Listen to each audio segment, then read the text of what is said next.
Welcome back, everyone, to another episode of Tevora Talks. I am your host, Cash, joined as always by my co-host and partner in cybercrime, Mr. Matt Mosley. How are you doing today? I'm doing well. Happy to be back home. I just got back from the PCI North American meetup in Toronto. Ooh, nice. How did that go? It was good. It was a good conference. Met some good people. Had some decent dinners. Got to go to the top of the CN Tower. That was cool. Oh, that's pretty cool. How is Toronto? I've never been to Toronto personally. I've heard it's a pretty cool city. Yes, the city is great. People were friendly. I had an excellent time. No issues at all. I thought everything was great. Walked around the city late at night and had no issues and wasn't sketched out or anything, unlike some of the places I've been in the United States. So it was good.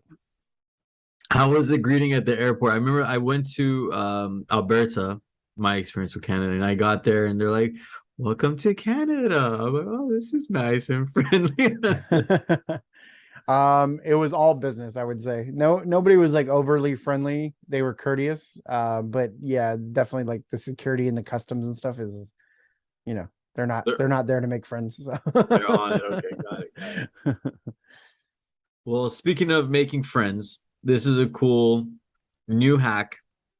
I don't want to say cool. I mean, it's cool because I think it's cool, but the way they did It's it is interesting for sure. It's interesting, yeah, put it that way. But news of the week, Matt. News of the week just dropped yesterday. Uber got hacked, and they got hacked bad. Pretty bad. They got hacked bad, and again, like kind of piggybacking from last week, the way they got hacked wasn't elaborate. It wasn't a crazy APT style, like, you know, slow stealth hack. It really wasn't. Right. Well, like, and it's like you said, the APT. Remember back years, people were like APT. It was like the big buzzword, right? But we all talked and joked about it back then too. It's yes, some of it is advanced, but for the majority, it's not advanced. It's just persistent. Right? It's persistent. They just are trying every single thing. They're throwing so much at the wall and seeing what sticks. And it's not the advanced, sophisticated stuff. It's social engineering, phishing. And fishing for the win in this big time. And how this, I think that what makes it even more of an interesting story is how they were alerted. How did they find out that they were hacked? It's not like alarms started going off on every platform and whatnot. This is how it happened. Are you ready? I'm ready. Randomly, part of the day, the entire company on Slack, I think it was like the general channel, whatever, right? On general Slack, whatever you post just blasts everybody. Okay. They all of a sudden get a message from some unknown user, right? It says, "Hey, you have been hacked. I am a hacker. This is what happened. This is what's going on. Here's a screenshot, etc., etc." And then just like pandemonium goes, right? Breaks loose, right? So everybody starts looking into it. And sure enough, yeah, man, they got hacked. And then they even put a memo out on Slack. They say, don't use Slack. They took Slack offline the next day and whatnot. But let's kind of talk about how they got hacked and exactly what got hacked. Yeah. And let's not mention the employee's name. Yeah, we won't mention any names, but if you want to find it, you can find it. There's plenty of screenshots. But if you're that guy, you're having a bad day right now. Very bad day. Sorry, very man. Bad day. Very bad day. So, and this is crazy because I've made, certain scenarios for tabletops based on something similar. Yep. And hey, man, it worked. It worked like a charm for this hacker. So, yep. Everything we do in our tabletops is based on real life. So, yeah, it's the real deal. So, check this out. Social engineering at its finest gets a hold of some user X at Uber. Hacker messages user X pretending to be the technology department. And I'm not sure exactly what was exchanged in those text communications, but long story short, the supposed technical team at Uber, which was AKA the hacker, convinced user X to give them their credentials somehow. Okay, login credentials.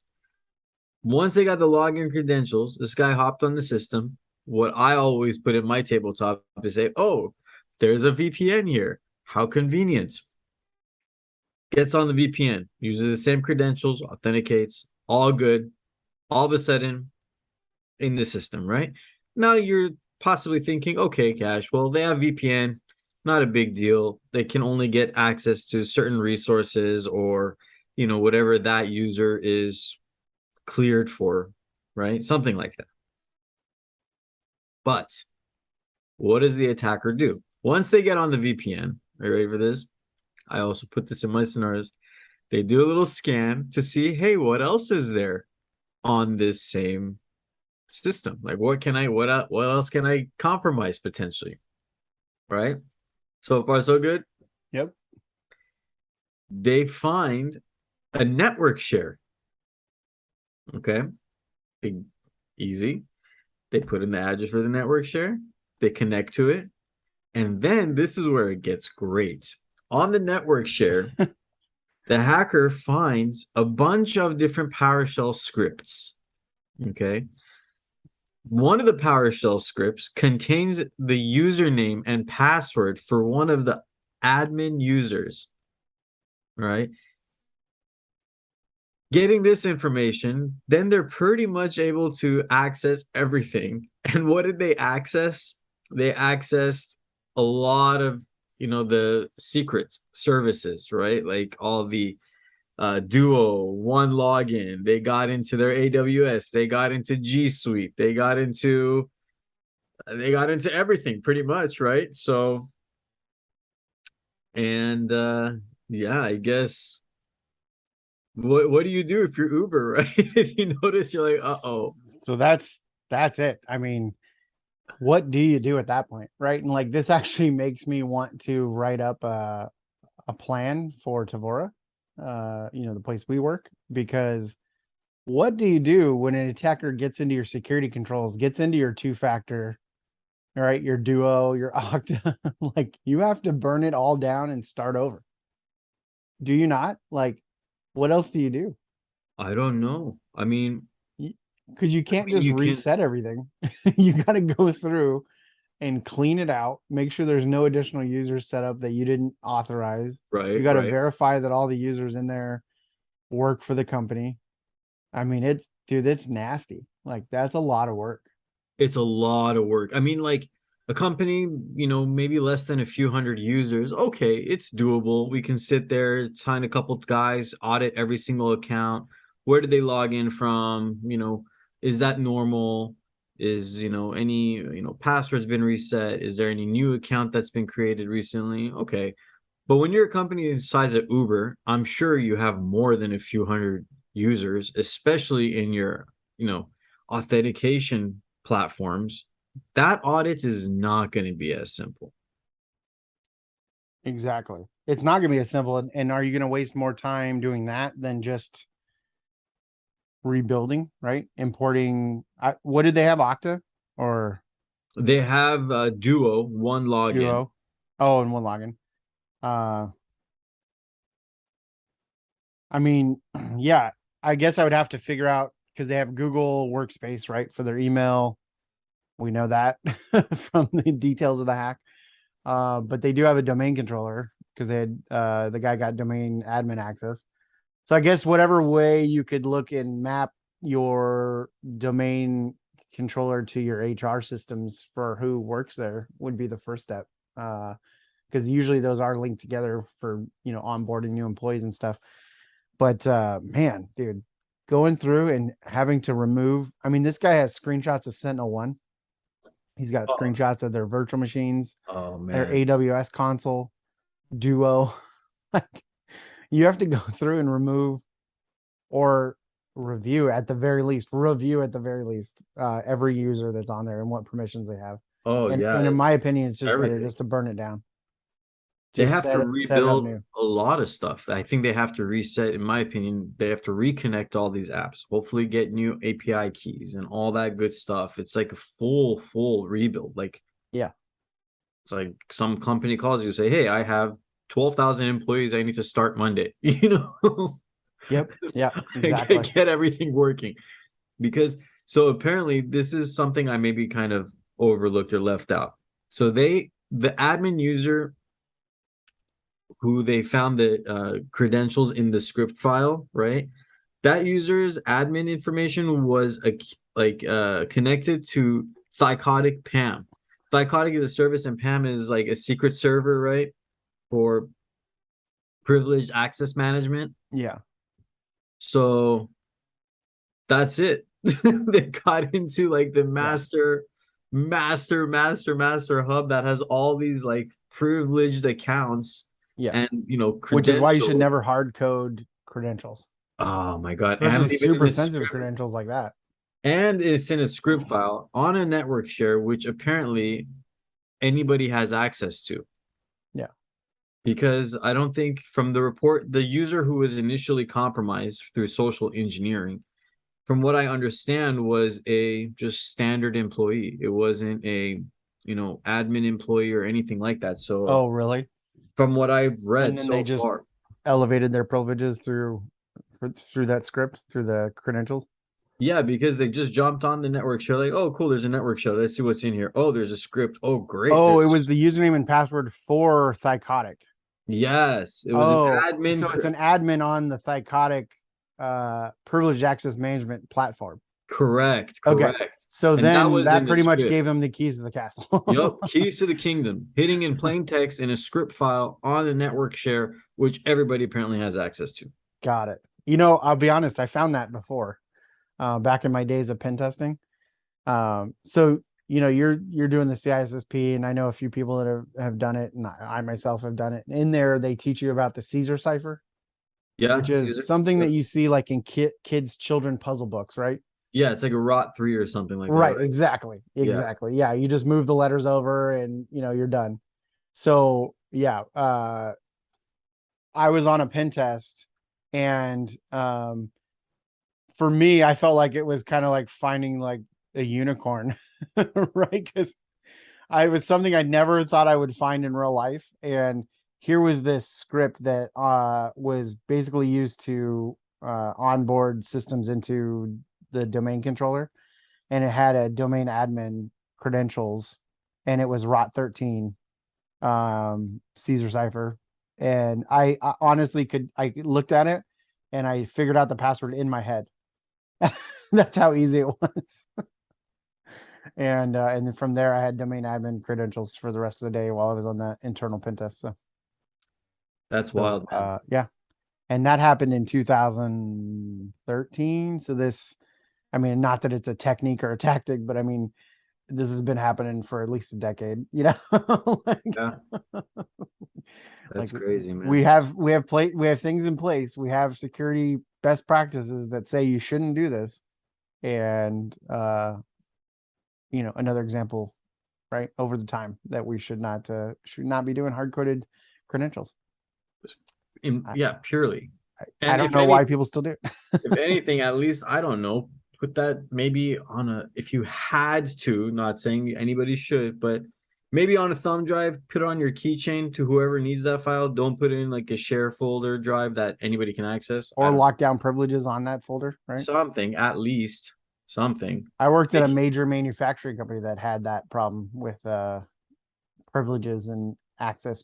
Anybody on the network could access these shares. that's Some of the yeah. shares were the founder or the owner of the company's information. I mean, it's just terrible. Like, Yeah, and to those people thinking right now, okay, well, if my company has, some elaborate scripts in my Seam or Splunk or whatever I have set up to alert me and ping me for this and that, well, okay, fine, but this attacker didn't have to operate at off hours, could have done it middle of the day and it would have just looked like normal user activity. right. So, And unless you've got some sort of behavioral user behavior analysis going on in the environment, you're not going to detect this. yeah, you're not going to detect This guy or this person was using someone's credentials with their access, their privileges, and everything they weren't valid. doing anything that would be No, caught by security controls. yep.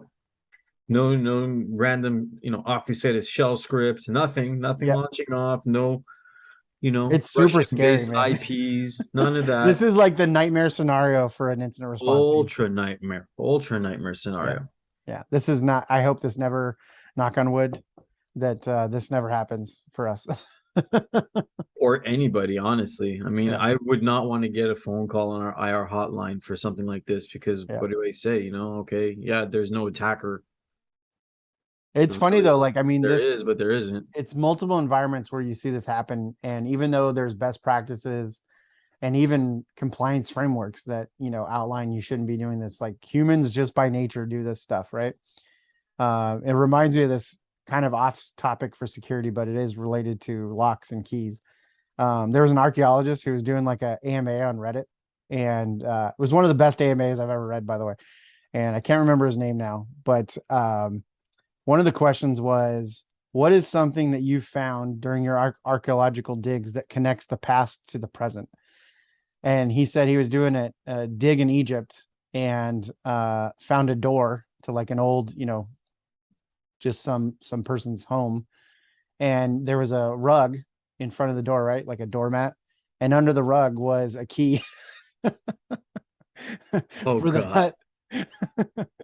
And so if you're out there and you're listening and you're still putting a key under the doormat, it's been stop. used for hundreds of years. Like Yeah, maybe don't find do a it, new man. spot to hide your key.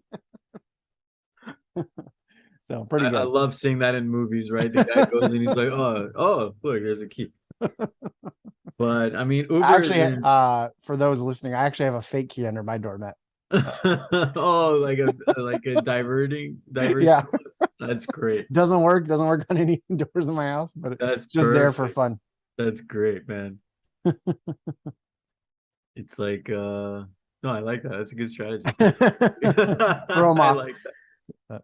It's the But layered onion approach to security. Security through obscurity. there it is. But anyway, yeah, I mean, so let's break it down a little bit here, right? So we've got Duo taking over, one login, AWS, G Suite, domain admin credentials. Where do you start? Where do you start for response for containment? I mean, well, as far as containing, there's no like malware or anything really that we need to like contain eradicate.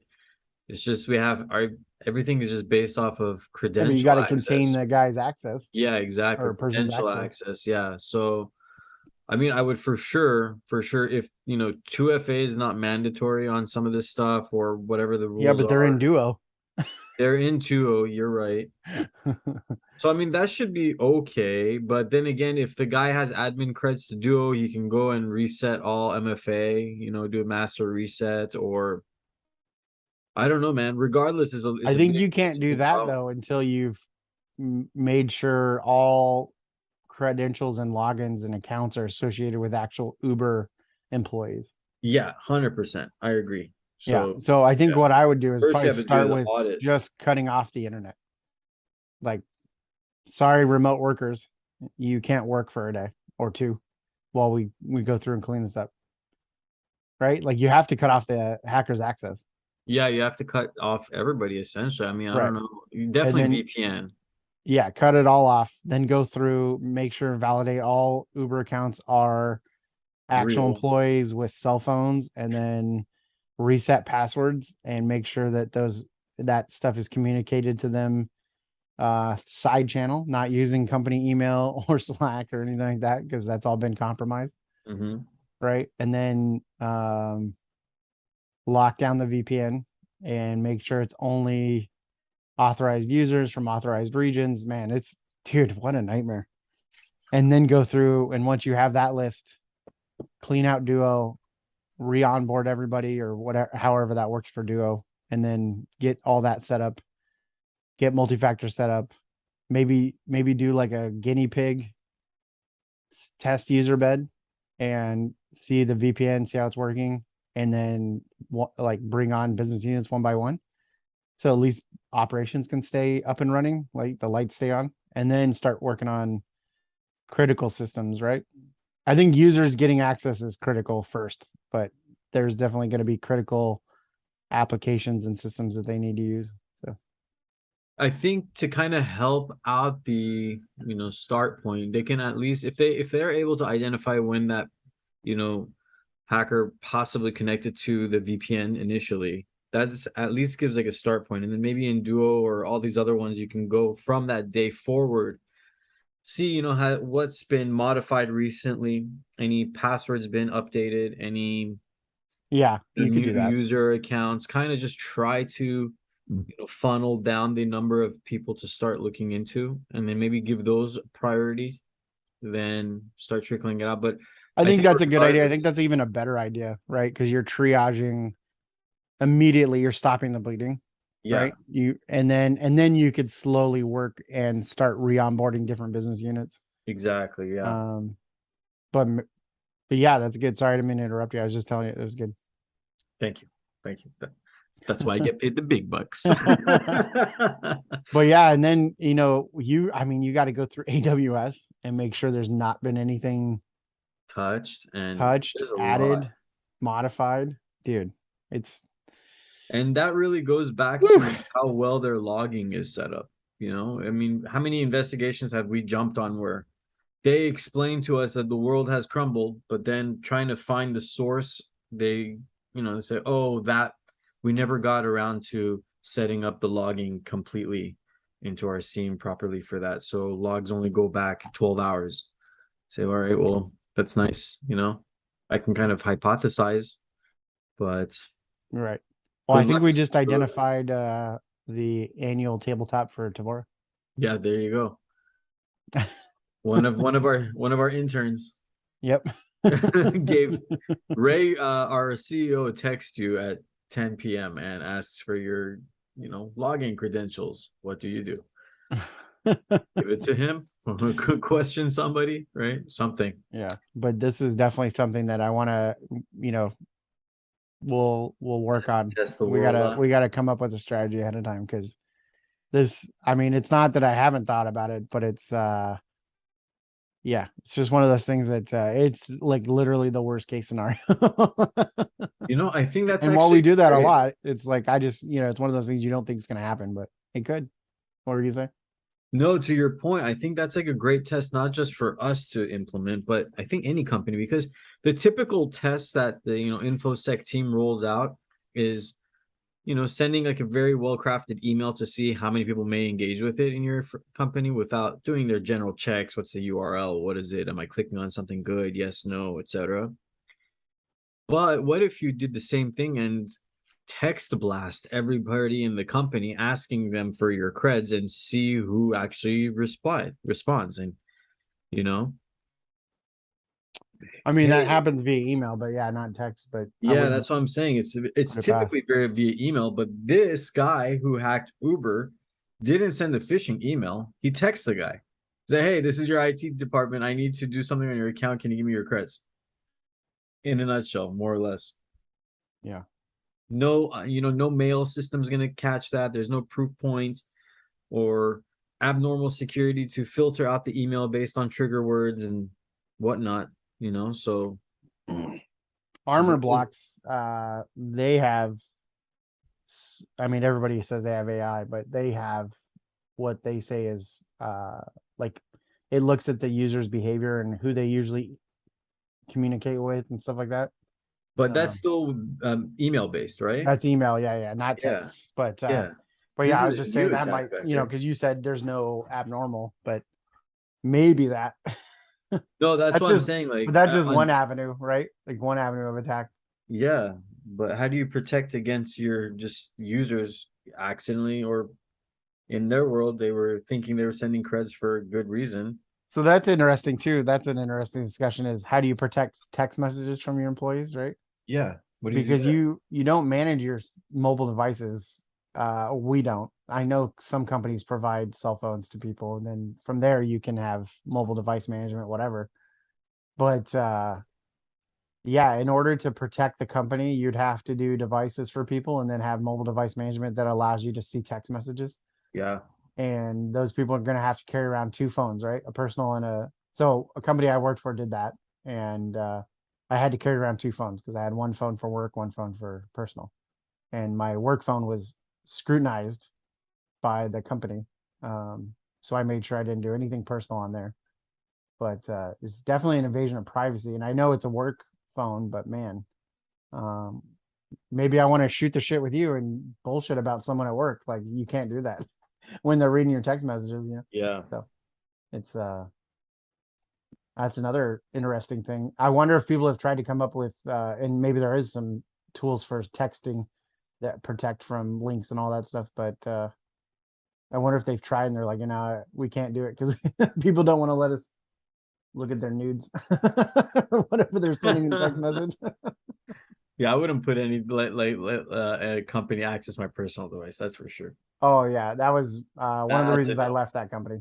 So Yeah, that's they enough. they put that in, and then they started monitoring our laptops, like recording our activity on our desktops. Yeah, no. So and I was like, all right, well, I'm done. So Well, Uber is definitely feeling the wrath of it, and just like any incident and responding to any incident, it really extends beyond the technology, right? Technology is half of the problem of an incident. The biggest yes, problem the is weakest link. the weakest link, they got it. The technology, they'll have to rebuild. That's its own level of chaos, but that's for the tech teams. And for any incident, it's, two to tango, right? The other side of the world that has to do with the real world problems are the public facing side, which is typically the executives, right? Yeah, Damage the social control, engineering. brand reputation, you know, Oh yeah, yeah. all of that stuff. And they're trying, they Uber has a channel on Twitter, Uber underscore comms, MMS. And I guess that's where they do some updates for general Uber stuff, Uber Eats, and it's their PR team. So they put out a release 17 hours ago saying, hey, we are currently responding to a cybersecurity incident. We are in touch with the law enforcement, and we'll post additional updates here as they become available. Not much more there. Then just about an hour ago, they updated on a post that they made to their newsroom, which is uber.com/newsroom/security-update. And pretty much they're saying, our investigation is still ongoing, but here's an update. We have no evidence that the incident involved any access to sensitive user data like trip history. All services like Uber, Uber Eats, Uber Freight, Uber Driver app are operational. Just like we said yesterday, we notified law enforcement and internal software tools that we took down as a precaution yesterday are coming back online this morning. So just kind of like what you said, they did cut the cord on some things. I don't know exactly what. They're obviously not disclosing all that information. Um, but yeah, damage control, and I'm sure this is going to keep growing. Things that I bake in, the media is contacting you. What do you say? Who's addressing that? And the more and more this story makes it out there, it's eventually going to hit mainstream. It's on New York Times. It's a couple clicks away from getting to the TV channels, the news stations. So it's going to be a I mean, little bit. it's already there, right? Then I think the New York Times already covered this. Yeah, New York Times cover. I don't know if it's hit like the TV airwaves yet, though, Oh, got for it. the general public. But yeah, the road to recovery, even if they get all their systems back online and everything's all good, they reset all user credentials, then they have to deal with the nightmare of tickets that comes in for those people who are having problems with that.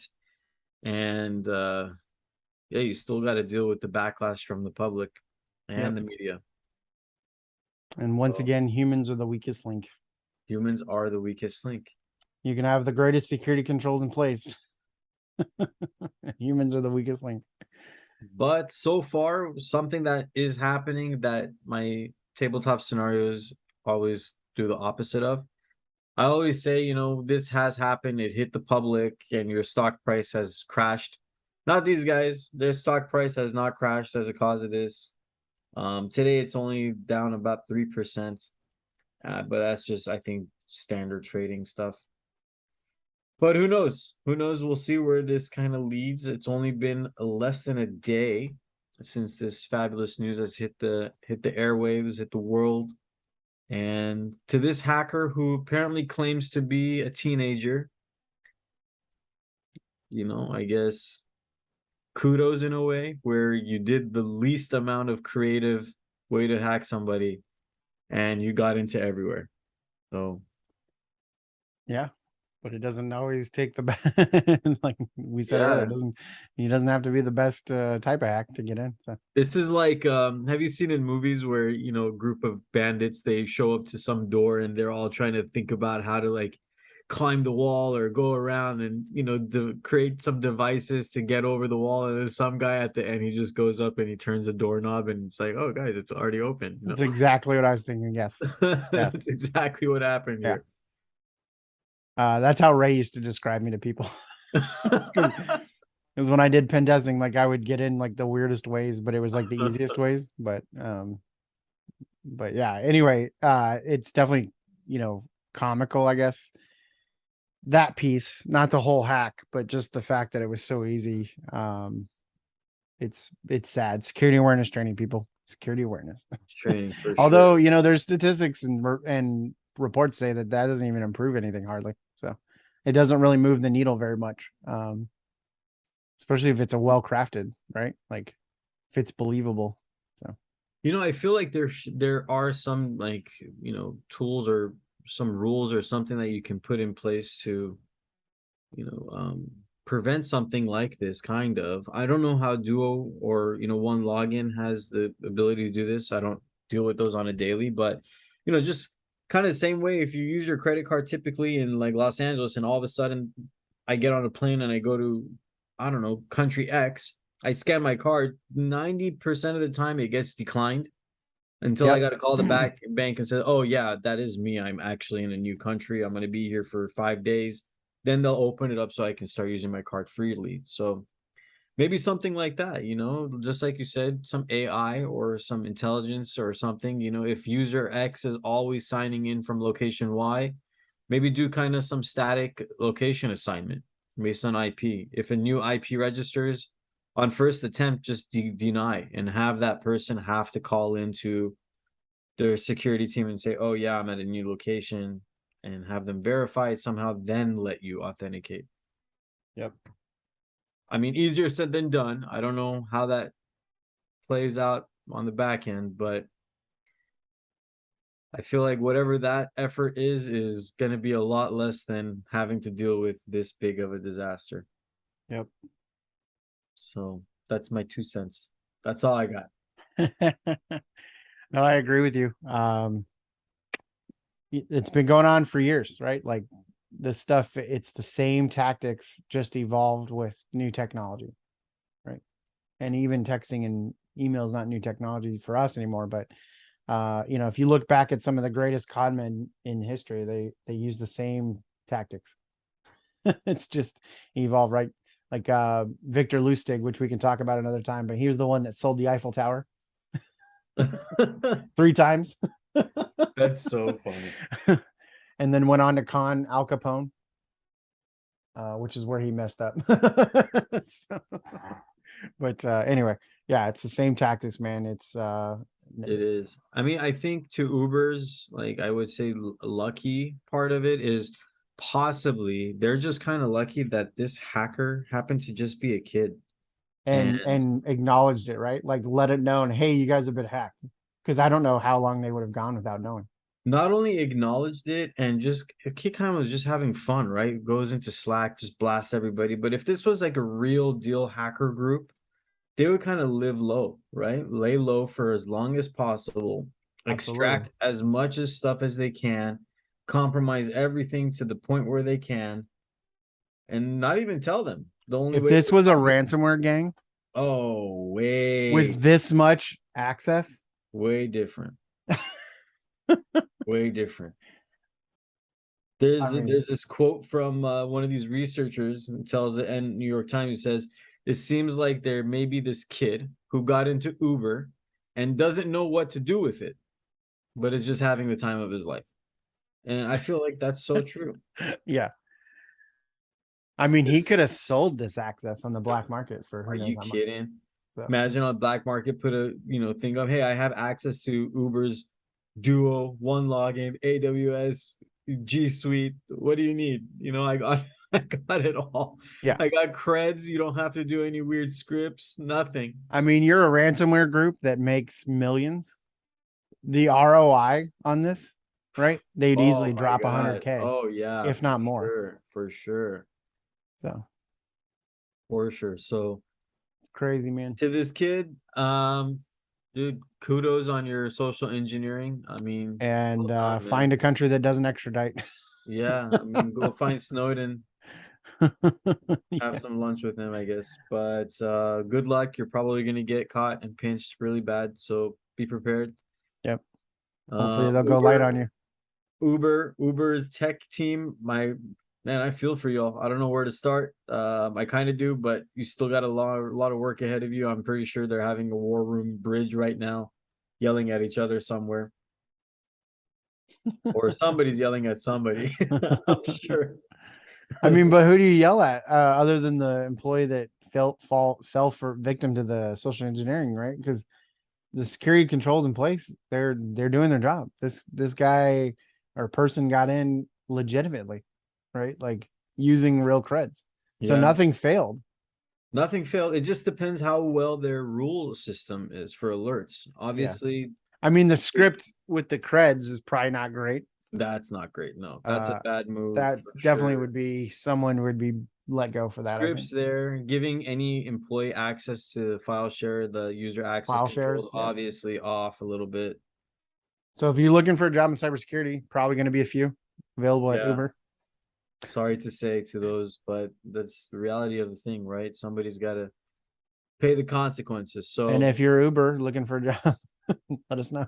yeah, let us know. Actually, maybe should you let us know? I don't know. If you're the guy that posted the plain text uh creds, maybe don't call us. Yes, if you're that guy, which I know your name, don't call me. That's funny. But yeah, to that point, Uber, good luck. Cybersecurity world out there. What do we learn? Always, always, always trust, but verify. Verify. Trust but verify. Yep. So call somebody. If it's looks strange, probably is. Phone a friend. Phone a friend, phone somebody. Poll the Um, audience. yeah, Also that's wild. acceptable. That's wild. I feel like this Thycotic system, beyond having just like creds, there has to be like multi-layered way, like, you enter your creds, good. What's the code? Good. Now let's do a biometric scan. Great. Something. I feel like they need several layers because that's a crazy system to get just creds to, right? Yeah, there. I mean, it's one of the top PAMs out there, right? I think if it's not the top PAM, they're also named Delinea now. I think they got bought out, Oh, did they? which is not just this is my personal opinion, not a great name.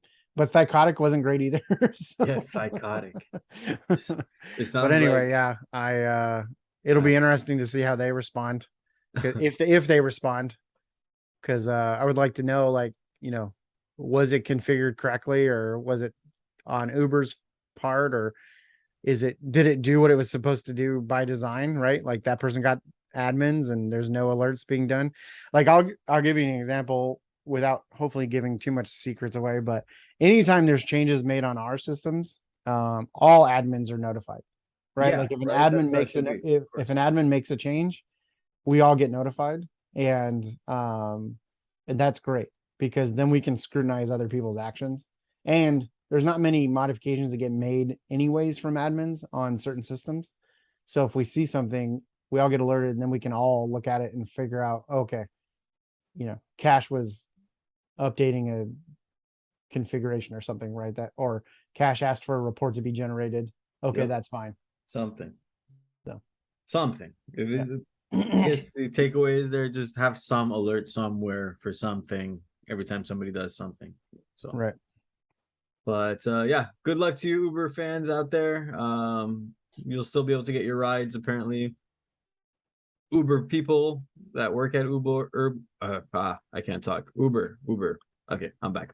Uber people, good luck resetting your systems and dealing with this situation. And we'll definitely bring you some updates as time progresses. Again, this has been 24 hours less than 24 hours since this has happened, I guess. So I'm sure more will unravel. But yeah, for now, I guess that's all I got. That's all I got. All right then. Well, we'll leave you all to that. Another And episode in the books. another episode in the books. So till next time, we'll bring you some more updates and more extremely awesome information security related news. And Yeah. yeah, Like don't and forget, subscribe to the World's like and Okay subscribe. Security Podcast. That's right. And if you're still listening, find a way to contact me and Matt. We'll send you some cool stuff like we always do. Surprise little goodie bag. And yeah, till next time. Yeah, we'll be at Net Diligence in Santa Monica in October. If anybody wants to stop by, say hi. Say hi. So we'll grab a beer, grab a cocktail, Yeah, we'll grab a beer, give you grab give a you some hard free seltzer. stuff. I'm just kidding. We'll laugh, we'll cry, we'll do it all. Enjoy some libations. So, all right, that's it. Till next time.